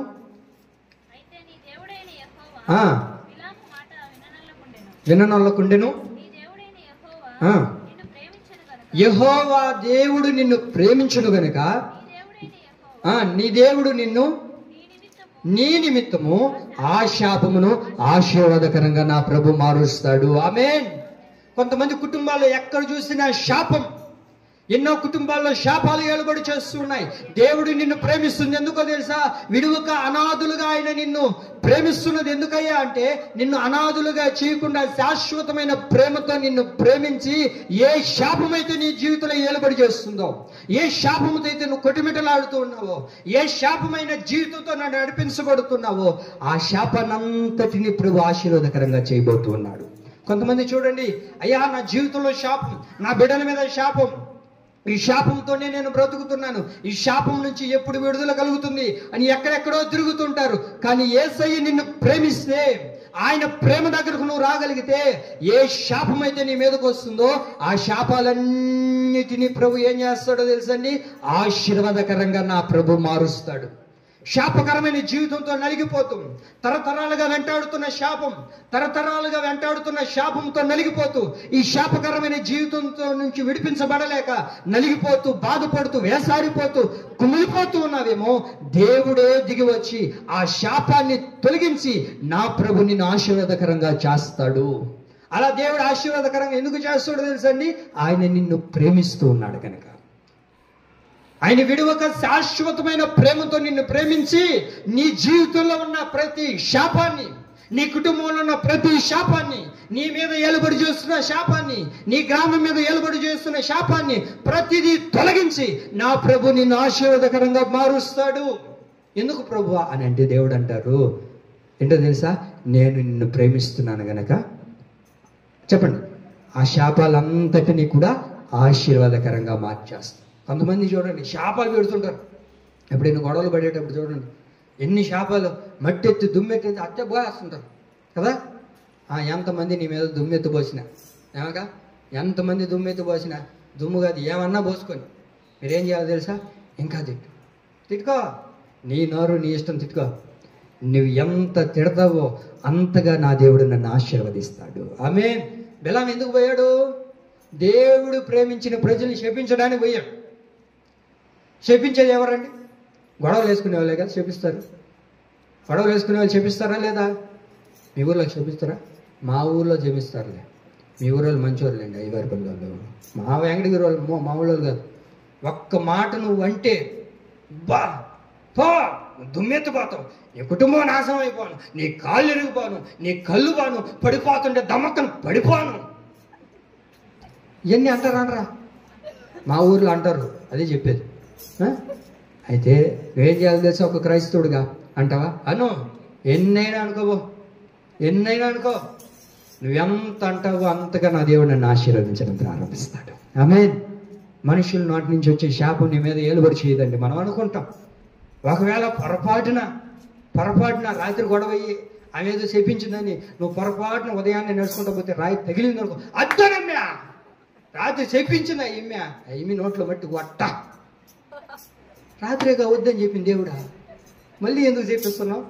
నువ్వు శపించినంతసేపు ఏ శాపవచనాలు నీ మీదకి వస్తున్నాయో వాటన్నిటినీ ప్రభు ఆశీర్వాదకరంగానే మారుస్తాడు.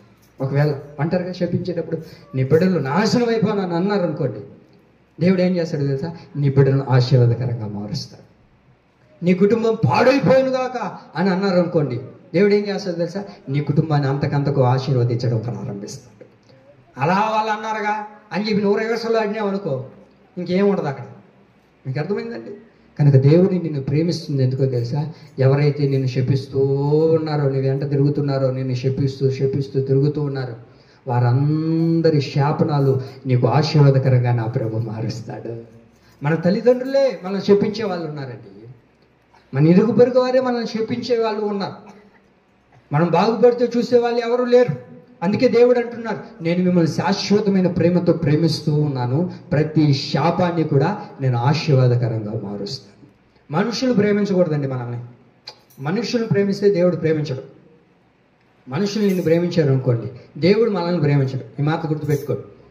మనుషులు ప్రేమిస్తే చెప్పినేసాక, మనుషులు ప్రేమిస్తే దేవుడు ప్రేమించడు. దేవుడు ప్రేమించాడంటే మనుషులు ప్రేమించడు. మీకు అర్థమవుతుందా అన్న మాటలు? దేవుడు ప్రేమిస్తే మనుషులు మనల్ని ప్రేమించడు, మనుషులు మనల్ని ప్రేమిస్తే దేవుడు ప్రేమించడు. మనం బైబిల్లో చూడగలుగుతాం. లేయాని చూడండి. లేయాని మొదటిగా వివాహం చేసుకున్నాడా? ఏ రోజన్నా లేయాతో ప్రేమగా మాట్లాడా? ప్రేమగా పలకరించాడా? గుడ్డుదానా, ఈ మగం చూస్తే నాకు పలబుడ్డు కావట్లేదు, ఛా నిద్ర లేస్తే అయ్యా నేను ఏం చేసినానయ్యా, నువ్వు మాట్లాడగాక, నువ్వంటేనే కోపం, మీ నాయనోటాడు అనుకున్నావా? ఆడు మోసగాడే, నువ్వు అంతకంటే మోసగాని. పెళ్లి జరిగేటప్పుడు తెలియదుగా, అయ్యా నేను చెల్లింది కాదు అక్కనయ్యా చెప్పకూడదు, నువ్వు కూడా దొంగదానివే, అమ్మో చిన్నదానికి అనుకున్నావు, నువ్వా రాబా నువ్వు అక్కడికి మాట్లాడక నువ్వు అని ఎప్పుడు చూసినా ద్వేషించేవాడని రాయబడుతుంది బైబిల్లో. లేయని ఎప్పుడు చూసినా ఏం చేస్తున్నాడు యాకోబయ్య గారు? ద్వేషిస్తూనే ఉన్నాడు. ఏ రోజు ప్రేమగా మాట్లాడలేదు. ద్వేషించినంతసేపు. ఏమండి మీరు బైబిల్లో చూడండి, లేయ అన్న మాట ఏంటో తెలుసా? యాకోబు నన్ను ద్వేషించాడు, నా దేవుడు నన్ను ప్రేమించాడు. ఆమేన్. దేవుడు ప్రేమించడం ద్వారా ఏం కలిగిందో తెలుసా అండి? దేవుడు ప్రేమించడం ద్వారా చక్కటి కుమారుణ్ణి దేవుడు అనుగ్రహించాడు. ఆమేన్. లేమా, ఏమైంది? నీ భర్త నిన్ను ప్రేమించలేదు కదా, ఎట్లాగా, ఏంటి పరిస్థితి, ఎలా కలిగాడు నీకు బిడ్డ అంటే, అయ్యా నా దేవుడు నన్ను ప్రేమిస్తున్నాడు. మనుషులు నిన్ను ద్వేషించారు కదా, నీ భర్త నిన్ను ద్వేషించాడు కదా, ఏ రోజు పలకరించి మాట్లాడిన వాడు కాదు కదా అని అంటే నిజమే. కానీ మనుషులు నన్ను ప్రేమించలేదు కనుకనే నేను ఆరాధిస్తున్న యేసుక్రీస్తు ప్రభువు వారు నన్ను శాశ్వతమైన ప్రేమతో ఆయన నన్ను ప్రేమించాడు. ఎప్పుడు నా భర్త నాతో మాట్లాడకపోయినా నా దేవుడు నా దగ్గరకు దిగి వచ్చి ఆయనే నాతో మాట్లాడేవాడు. మీరు చూడండి, ఎక్కువగా యాకోబు ఎవరిని ప్రేమించాడు అని అంటే రాహేలమ్మను ప్రేమించాడు. రాహేలమ్మను ప్రేమించినప్పుడు ఎలా ఉన్నిందంట? 14 సంవత్సరాలు కూడా కొద్ది దినాలుగానే ఉన్నాయంట అయ్యగారికి. 14 సంవత్సరాలు ఎన్ని సంవత్సరాలు అండి? 14 సంవత్సరాలు కూడా కొద్ది రోజులుగానే ఉన్నాయంట. లేయాని ఏ రోజు కూడా ప్రేమించిన వాడే కాదండి. ఎప్పుడు చూసినా ద్వేషించేవాడు, ఎప్పుడు చూసినా ద్వేషమైన మాటలతో మాట్లాడేవాడు, ఎప్పుడు కూడా సూటిపోటి మాటలతో మాట్లాడుతూ ఉండేవాడే యాకోబు. ద్వేషించే మనస్తత్వం కలిగిన యాకోబు. ఏమండి, ఎప్పుడు కూడా ప్రేమించిన యాకోబు. అయితే దేవుడు ఇవన్నీ చూసి దేవుడే స్వయంగా దిగి వచ్చి ఆమెను ప్రేమించును. ఆమె మనుషులు నిన్ను ప్రేమించట్లేదా? మనుషులు ప్రేమగా నీతో మాట్లాడట్లేదా? అయితే మనుషులు ప్రేమించట్లేదంటే దేవుడు నిన్ను ప్రేమిస్తున్నాడని. మనుషుల ప్రేమ శాశ్వతం కాదండి. అందుకే దేవుడు అంటారు, వారిని అనాథులుగా విడవక శాశ్వతమైన ప్రేమతో నేను వారిని ప్రేమిస్తూ ఉన్నాను. ఆమేన్. చెప్పండి. దేవుడు ఏమన్నారు? మిమ్మల్ని అనాథులుగా విడవను, నేను మీ యొద్దకు వస్తాను. వచ్చిన దేవుడు ఏం చేస్తాడు? అనాథులుగా ఎందుకు ఆయన మనల్ని విడిచిపెట్టడు? అనాథులుగా విడిచిపెట్టకుండా ఆయన చేసే కార్యం ఏంటో తెలుసా? మొదటిగా విడవక శాశ్వతమైన ప్రేమతో ఆయన మనల్ని ప్రేమిస్తాడు. రెండో మాట చూడండి, ద్వితీయోపదేశకాండం 31వ అధ్యాయము 6, 7, 8 వాక్యాలు చదవండి త్వరగా. నేను త్వరగా ముగిస్తున్నాను, అయిపోవచ్చింది. చివరి మాట.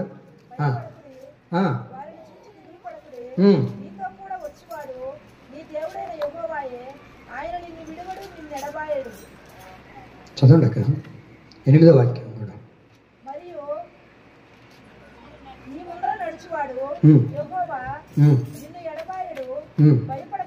భయపడకుము. చాలండి. ఇక్కడ రెండో మాట మనం చూడగలుగుతున్నాం. ఎందుకు ఆయన మనల్ని అనాథులుగా విడవక ఆయన చేసే కార్యాలేంటి? రెండో మాట ఏంటంటే, విడవక మన జీవితంలో ఉన్న భయాలన్నిటినీ ప్రభు తొలగించును. ఆమేన్.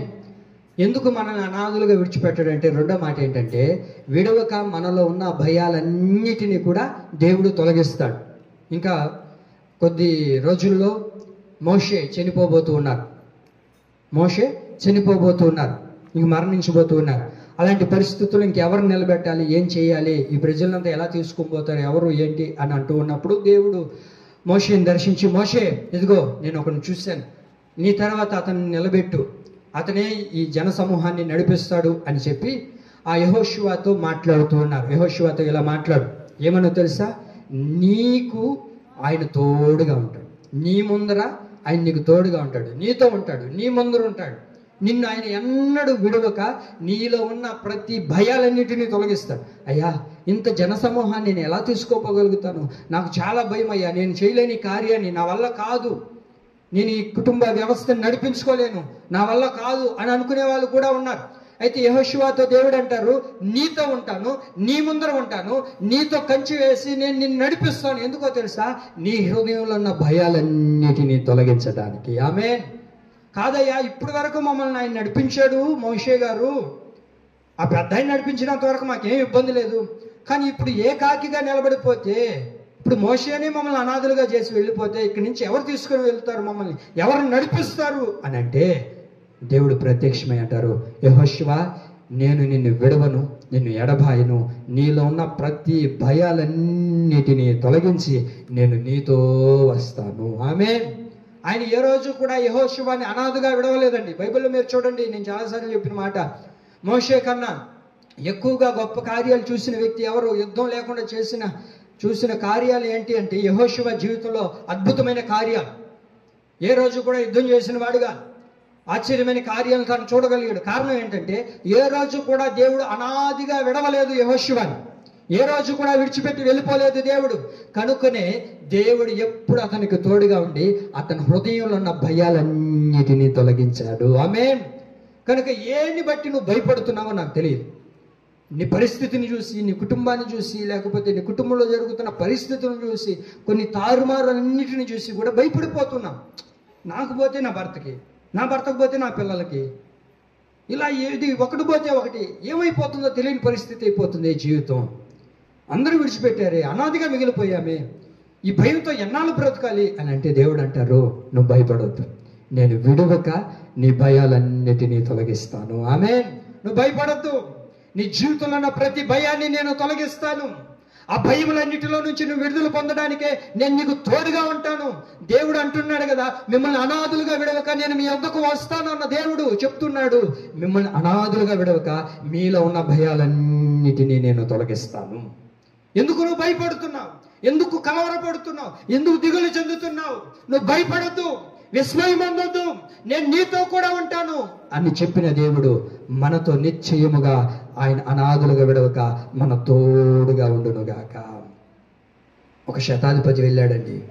యాగీరు అనే ఒక శతాధిపతి దేవుడి దగ్గరికి వెళ్ళి అంటాడు, అయ్యా నా కుమార్తె అనారోగ్య పరిస్థితుల్లో ఉంది, నా కుమార్తె అనారోగ్య పరిస్థితుల్లో ఉంది, దయచేసి నువ్వు కానీ నా కుటుంబానికి వస్తే నా బిడ్డ బ్రతుకుతుందయ్యా, కానీ దయచేసి రాయ్యా అని దేవుడితో చెప్పిన తర్వాత సరేనని చెప్పి దేవుడు అక్కడి నుంచి బయలుదేరుతూ వస్తూ ఉంటే మధ్యలో ఒక ఆమె ఎదురైంది. ఆ పరిస్థితి మనకందరూ బాగా తెలుసు. ఆ 12 సంవత్సరాల నుంచి రక్తస్రావం, ఆ తర్వాత దేవుని ప్రభావంలోకి వెళ్ళడం. ఒక పక్కేమో ఆ యాయూరికి ఏముందో తెలుసా, గుండెల్లో భయం, నా బిడ్డ ఎక్కడ దూరం అయిపోతుందో, నా బిడ్డ ఎక్కడ దూరం అయిపోయి నా జీవితంలో ఉండదో, ఇంక నా బిడ్డతో నేను ఉండలేనేమో, ఈయన ఇంకా ఏంది ఇక్కడే ఉన్నాడే అని భయపడిపోతూ ఉన్నాడు. ప్రభువా కానీ అయ్యా ఎంతసేపు మాట్లాడతాం, అంత మళ్ళీ మాట్లాడుకోవచ్చులే, రా ప్రభువా అన్ని ఆలోచన ఆయనకి. ఎంతసేపు ప్రభు ఆమెతో మాట్లాడేది, ఆమె స్వస్థత పొందిందిగా, ఆమె బాగైపోయిందిగా, నువ్వు రాయ్యా త్వరగా, నా కూతురు పాడైపోతుందయ్యా, ఇంకా నా చేతికి అందేటట్లేదయ్యా, నువ్వు త్వరగా వస్తే నా కూతురు బ్రతుకుతుంది. ఈరోజు చాలా మంది చూడండి, వారి బిడ్డల గురించి భయం, బిడ్డలు చేయి జారిపోతున్నారని భయం. యాయూరు ఎందుకు భయపడిపోతున్నావు? అయ్యా నా కూతురు చాలా చిన్నదయ్యా, చాలా చిన్నది, అయితే నా బిడ్డ ఎక్కడ నాకు దూరం అయిపోతుందని భయపడిపోతున్నాను. ఈరోజు చాలామంది బిడ్డలను బట్టి భయపడిపోతున్నారు. ఎక్కడ బిడ్డలు దూరం అయిపోతారో, ఎక్కడ చెప్పిన మాట వినకుండా పాడైపోతున్నారు. ఎలా నా బిడ్డలను కాపాడుకోవాలి, ఎలా నా బిడ్డల్ని భద్రపరుచుకోవాలి అని చాలామంది తల్లిదండ్రులు భయపడిపోతున్నారు బిడ్డలను బట్టి. ఈ రోజున మనం ఎక్కడెక్కడో చూస్తున్నాం, ఎన్నెన్నో వింటూ ఉన్నాం. బిడ్డలు పాడైపోతూ ఉన్నారు.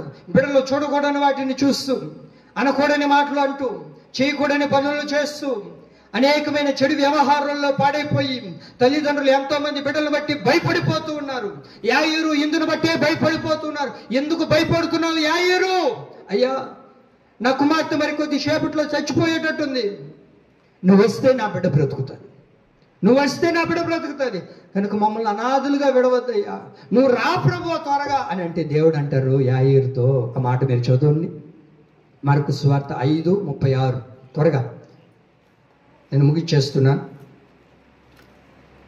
మార్కు సువార్త 5:36 చదవనమా?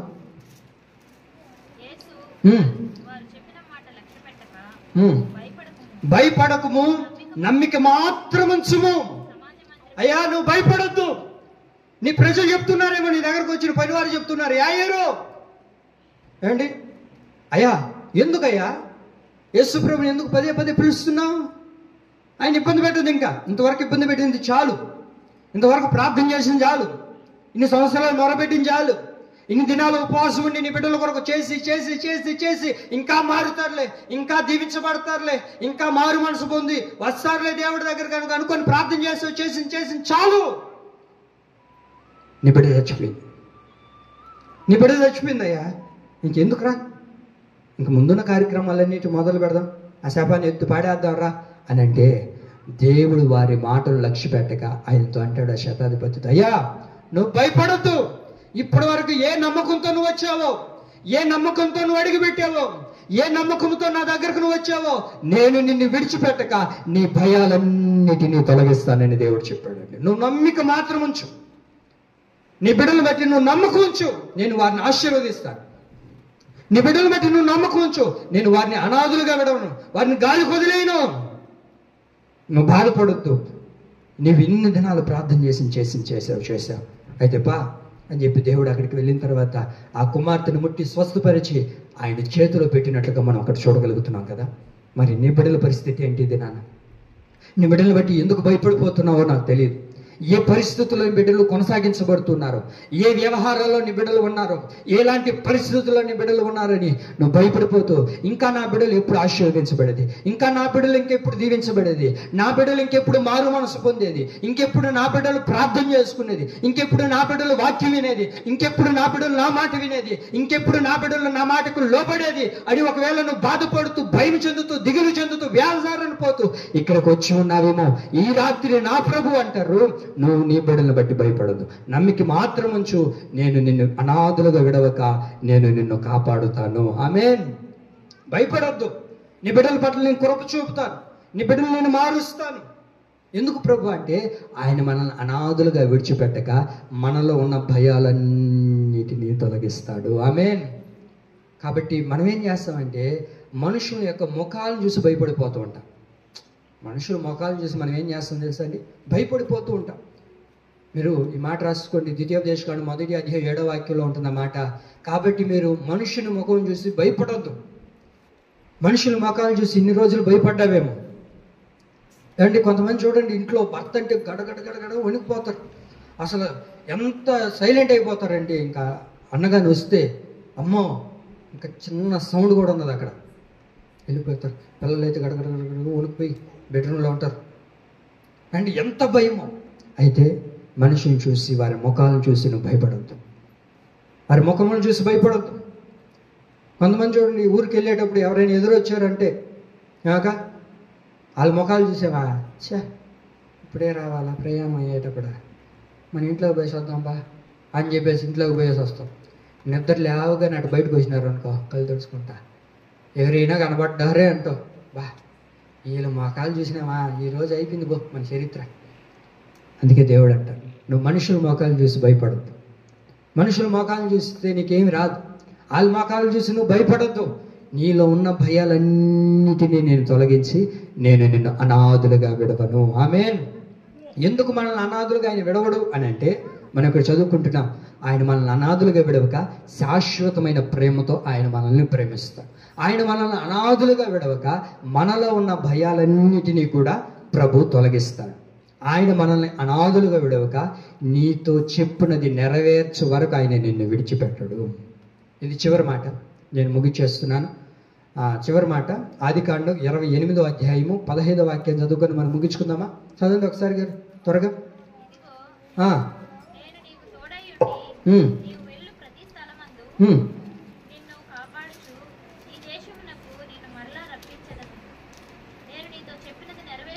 చూడండి అక్కడ, నేను నీతో చెప్పునది నెరవేర్చు వరకు నిన్ను విడువను.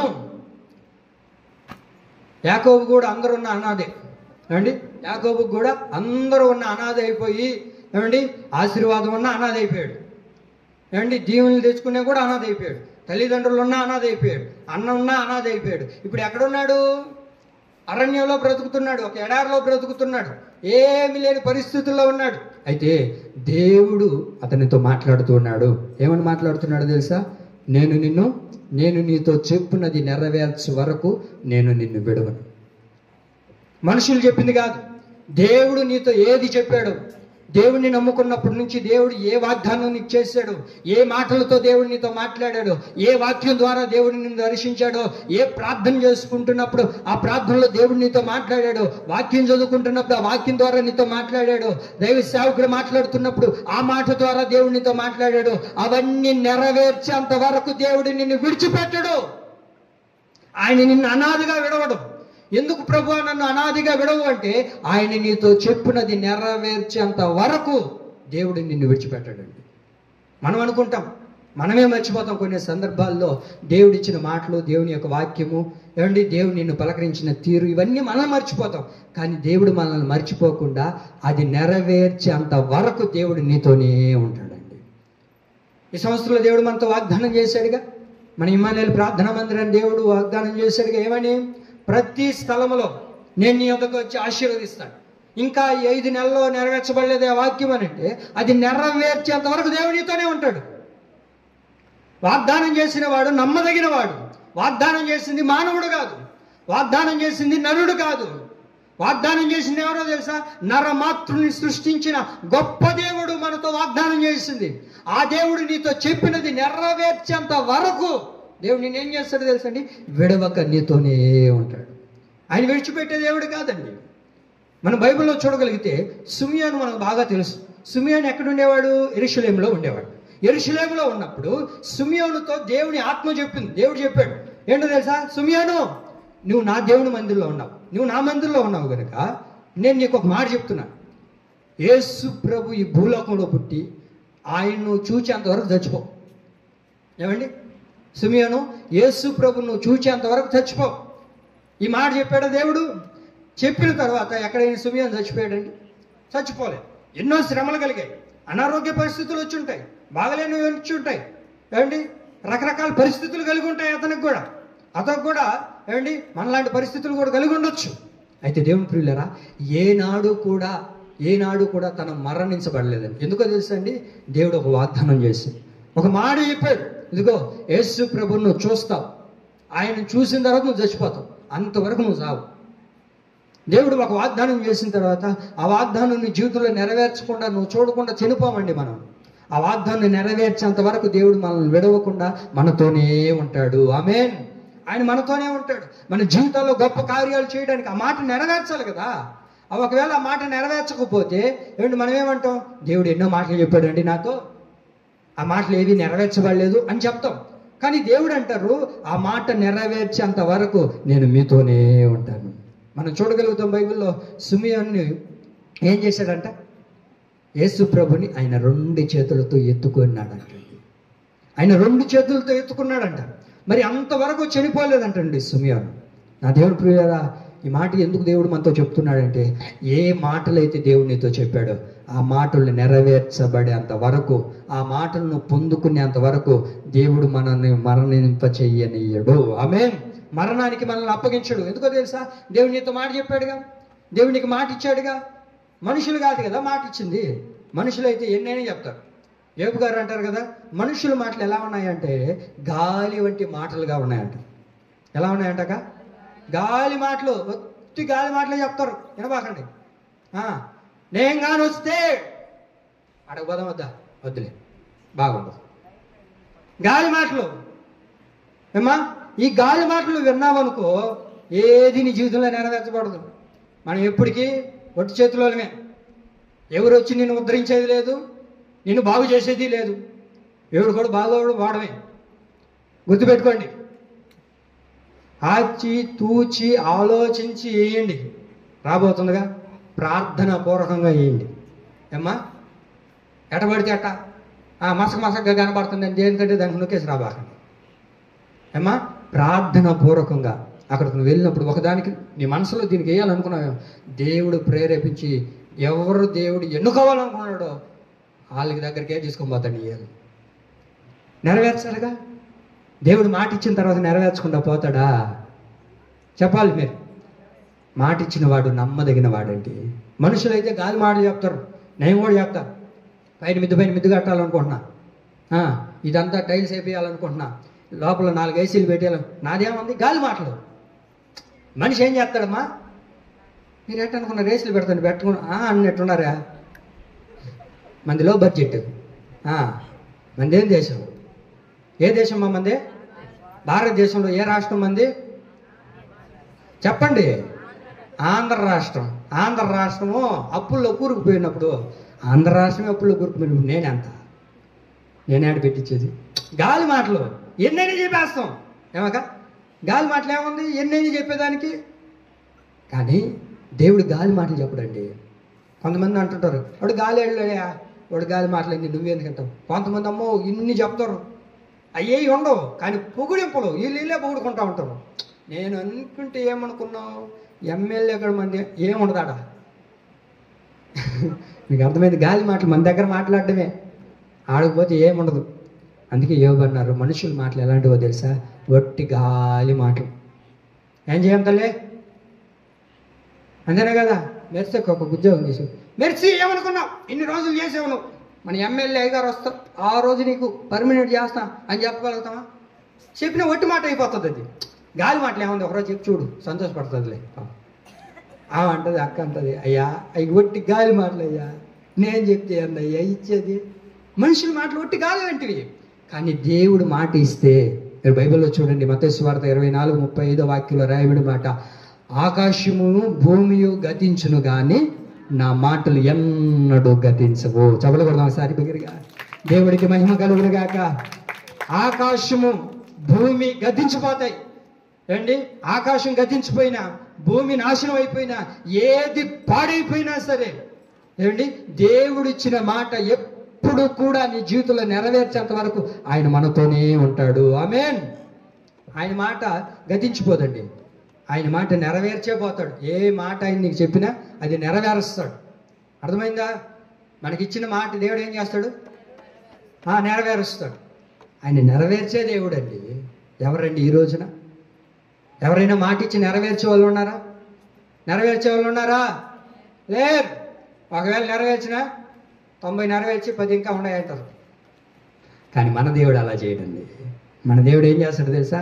సంపూర్తిగా నీ జీవితంలో ప్రతి మాట నెరవేరుస్తాడు. ఆమేన్. చెప్పండి, మన వాగ్దానం ఏంటి? మిమ్మల్ని అనాథులుగా విడవను, నేను మీ యొద్దకు వస్తాను. ఆయన మనల్ని అనాథులుగా విడిస్తే మన జీవితంలో శ్రమలు కలుగుతాయి. కనుక ప్రభువా, నన్ను అనాథులుగా విడవద్దయ్యా. ఆయన ఎవరిని అనాథులుగా విడవడో తెలుసా అండి? తృప్తి కలిగి ఎవరైతే బ్రతుకుతారో వారిని అనాథులుగా విడవకుండా వారితోనే నిత్యము నా ప్రభు కాపాడునుగాక. ఈ మాటలు మన హృదయాల్లో, మన వినికిడిలో, మన జీవితాల్లో ప్రభు నెరవేర్చునుగాక. ఆమెను మోకరించండి, ప్రార్థన చేసుకుందాం.